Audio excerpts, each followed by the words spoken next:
Are you standing out, or do you feel like you're kind of getting lost in a sea of sameness? Today we're talking with Cannell of Think Media about how to use video to uplevel your business, stand out, and book more of your dream clients.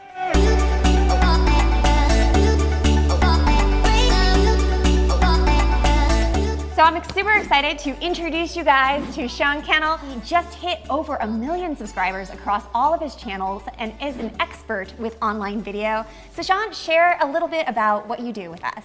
Yeah, my passion, and thank you so much for having me on your channel, but yeah, my passion is helping people build their influence, income, and impact with online video.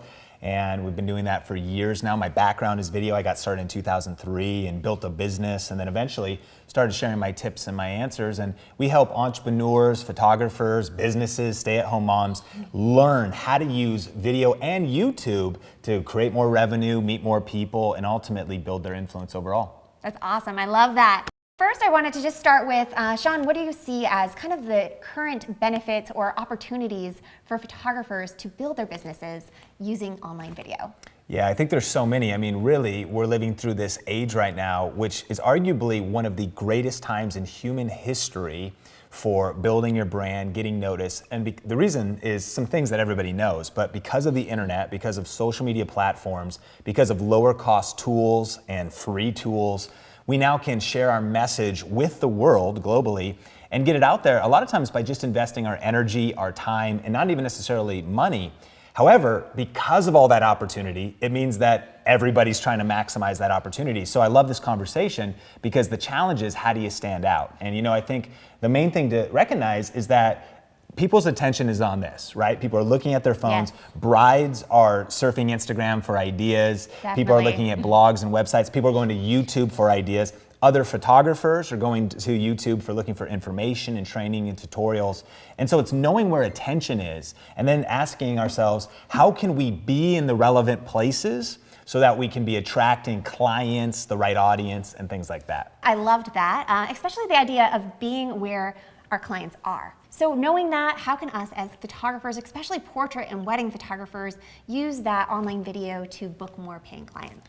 Yeah, it's a great question. And I think the first thing you have to decide as a creative, as a photographer, is you have to make a decision that you're going to do content marketing and that you're going to start creating content. Now, photographers are already content creators because they're shooting those photos for their clients, they're putting all that content and that work together.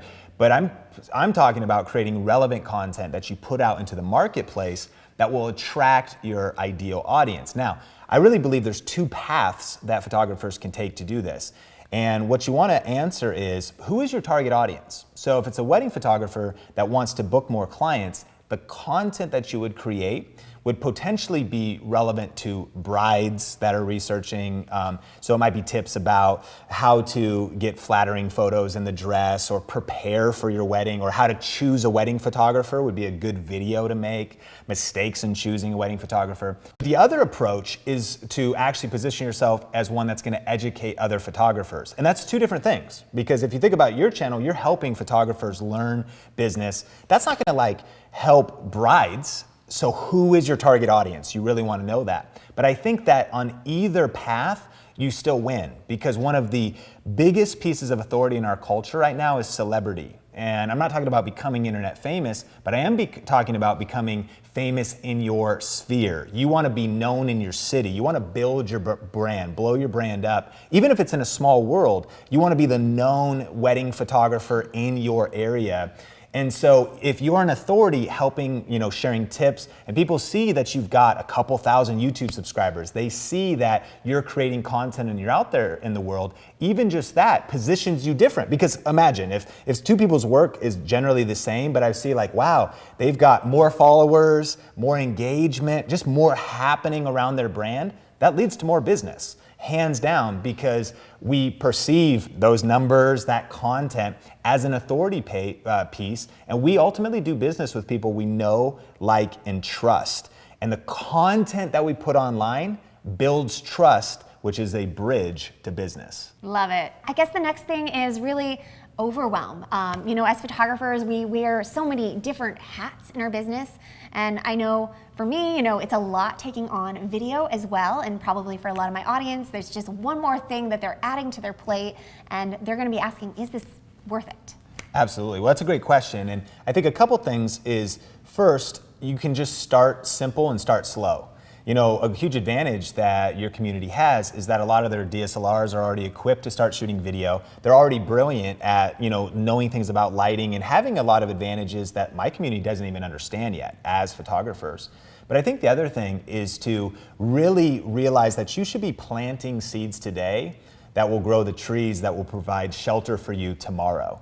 So it's also just like diversification. I think it's nice to diversify your influence and potentially diversify your income. So, your community's photographers, as a videographer back in 2010, I was doing wedding videos, business videos for small businesses. And whenever I had some extra time, I started building my influence on YouTube. I'd put out some videos, I'd put out some content, and I started to monetize, and I created another income stream by just, maybe if I reviewed a camera, I gave some tip, I did affiliate marketing. We could talk about some other tips. I know I'm dropping a lot there. But ultimately, I didn't, go into full-on video production mode until potentially years later. But I don't want people to miss the opportunity to start now. Start building some momentum. Start getting into it a little bit, because you'll be thankful years from now that you created some of those assets and started to build your platform little by little. Yeah, I love that. And it's clear to see that video is not going anywhere. It's becoming more and more something that we as photographers can't ignore. So with that in mind, you've kind of shared some of the benefits, the opportunities, and why it's great for us as photographers.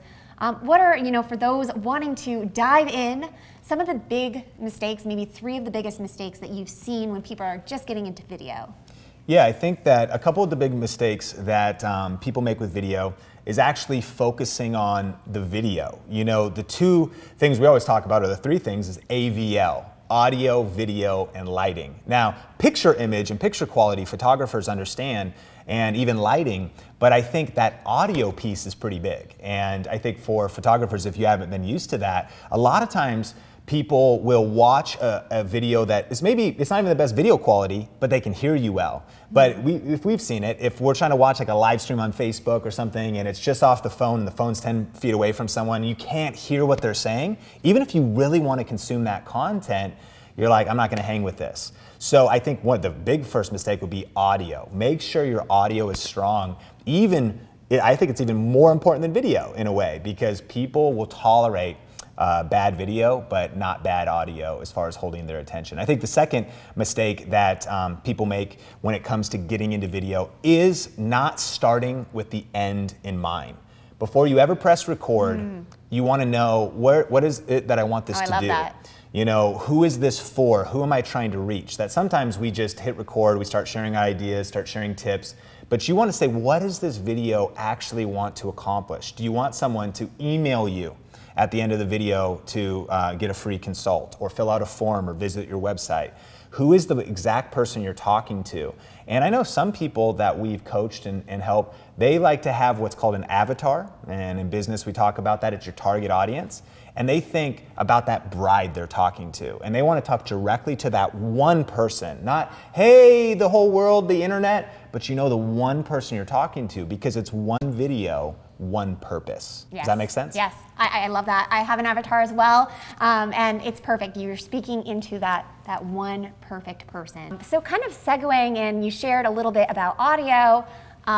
Quality is obviously really important to us as photographers, but we might not want to use like our big DSLR to get video of ourselves. So what are like a few, maybe 3 things in gear-wise to help us get started? Yeah. In video. Yeah, so I think, really basic, but sometimes common sense isn't common practice. So just making sure you have these essentials. I think stabilization, you know, a lot of times as photographers, maybe at a wedding, you actually are handheld the whole time. You're running around and you might have that tripod, but especially for video, you definitely want to get stabilization for sure. You know, additionally, you probably want to invest in some lights. And even if you have some strobe flash photography stuff, you may not have continuous lighting. And video kind of sucks even more light because it needs to be on constantly. I mean, we know cameras live off light and sensors do. So I think investing in some lighting, and then, you know, we mentioned audio, but investing in some good audio. And the cool thing is these things don't have to break the bank, but just getting some basics that you could plug into your DSLR or your smartphone. And you know, Amazon.com, there could be lavalier microphones that you just plug right into your headphone jack, or rather your mic input on either device. And those are definitely some of the basics for just making sure, at the end of the day, let's keep it simple. Can people see you clearly? Can they hear you clearly? And then can you convey the message? Because at some point, and it's definitely overwhelming when you first start shooting video, you're like, shoot, am I doing it right? But at some point, it's never about the camera, it's about the content.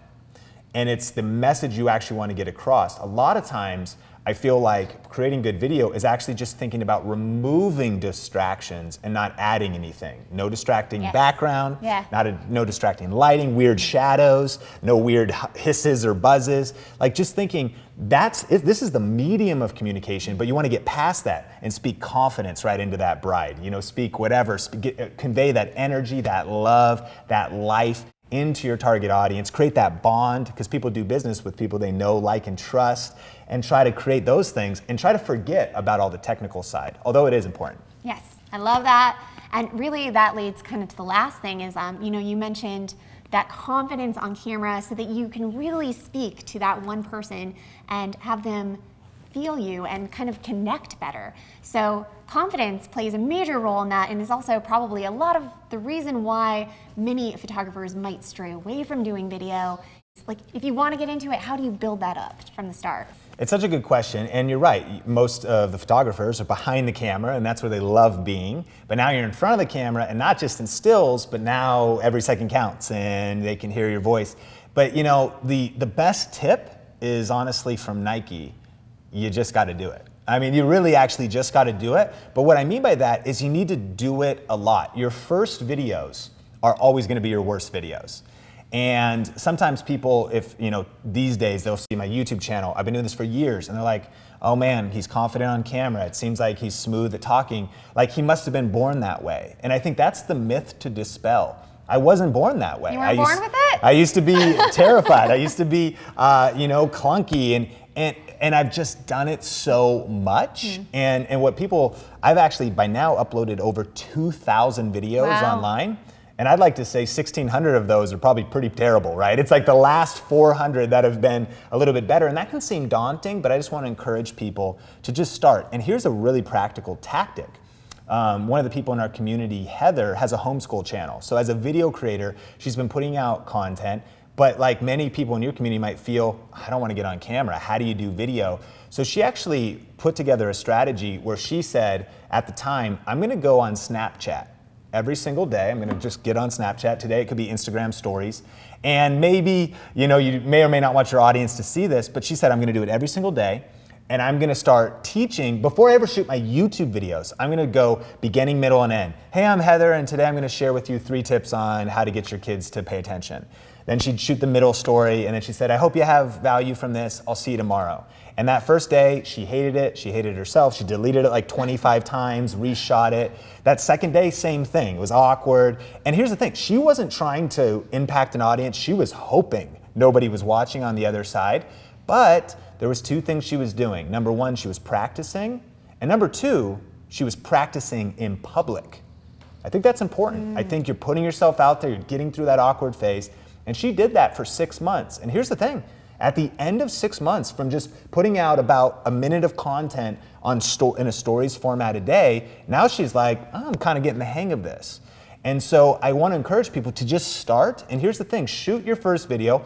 Upload it to YouTube. I want to challenge you. Shoot your first video today if you've never shot one. Upload it to YouTube. And here's the cool thing. You actually don't have to make it public. But by going through that many steps, your confidence will have just risen a little bit. And then maybe you will be like, let me just see what it's like. I'll just put it out there.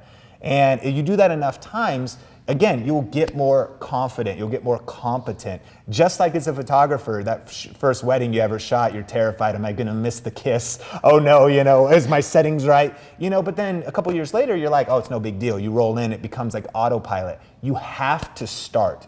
Punch perfectionism in the face, decide that done is better than perfect, and just get your first video up, because you gotta get past those first bad videos so you can get to the good ones. Oh my gosh, yes.